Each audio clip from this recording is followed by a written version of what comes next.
Kozhikode Hamas ഭീകരർക്കായി പ്രാർത്ഥനാ സംഗമം നടത്തിയ സംഭവത്തിൽ അന്വേഷണം ആരംഭിച്ച് കേന്ദ്ര ഏജൻസികൾ. യോഗത്തിൽ പങ്കെടുത്തവരുടെ വിവരങ്ങളും ദൃശ്യങ്ങളും കേന്ദ്ര ഏജൻസികൾ ശേഖരിച്ചു. പരിപാടിയിൽ മുസ്ലിം ലീഗ് ഉൾപ്പെടെയുള്ള രാഷ്ട്രീയ സംഘടനയിലെ നേതാക്കൾ പങ്കെടുത്തിരുന്നു. ഭീകരവാദ സംഘടന ഹമാസ് തലവൻ കൊല്ലപ്പെട്ട യഹിയ സിൻവറിനും ഇസ്മായിൽ ഹനിയയ്ക്കും വേണ്ടി പ്രത്യേക പ്രാർത്ഥനയും സംഗമത്തിൽ നടന്നിരുന്നു.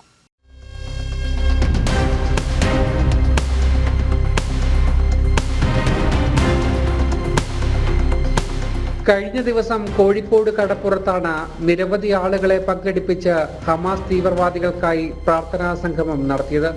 വിവിധ മുസ്ലിം സംഘടനകളുടെ നേതൃത്വത്തിൽ നടന്ന യോഗത്തിൽ മുസ്ലിം ലീഗ് നേതാക്കളും പങ്കെടുത്തു. കൊല്ലപ്പെട്ട ഹമാസ് തലവൻ യഹിയ സിൻവാറിനും ഇസ്മായിൽ ഹനിയയ്ക്കും വേണ്ടി പ്രത്യേക പ്രാർത്ഥനയും സംഗമത്തിൽ നടത്തി. നിങ്ങൾ ഹമാസിനെ പിന്തുണയ്ക്കുന്നവര് തിരിച്ച് നമ്മൾ അവരോട് ചോദിക്കുന്നത് എന്താ കുഴപ്പം? ഹമാസ് ഒരു സ്വാതന്ത്ര്യ സമര പോരാട്ട സംഘടനയായിട്ടാണ് ഞങ്ങൾ കാണുന്നത്. അതിന്റെ നേതാക്കന്മാർ കൊല്ലപ്പെട്ടവർ ഷഹീദാണ്, രക്തസാക്ഷികളാണ്. എന്താ കുഴപ്പം? നമ്മുടെ രാജ്യത്ത് സ്വാതന്ത്ര്യ സമര പോരാട്ടം നടന്നിട്ടില്ല, എന്തെല്ലാം സംഭവിച്ചിട്ടുണ്ട്.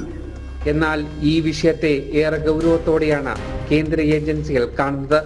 സംഗമത്തെക്കുറിച്ച് കേന്ദ്ര ഏജൻസികൾ അന്വേഷണം ആരംഭിച്ചു. സംഗമത്തിൽ പങ്കെടുത്തവർ, ഇവരുടെ പശ്ചാത്തലം എന്നിവയാണ് ആദ്യഘട്ടത്തിൽ പരിശോധിക്കുക. സംഗമത്തിന്റെ ദൃശ്യങ്ങൾ പൂർണ്ണമായും കേന്ദ്ര ഏജൻസികൾ ശേഖരിച്ചിട്ടുണ്ട്. ജനം, കോഴിക്കോട്.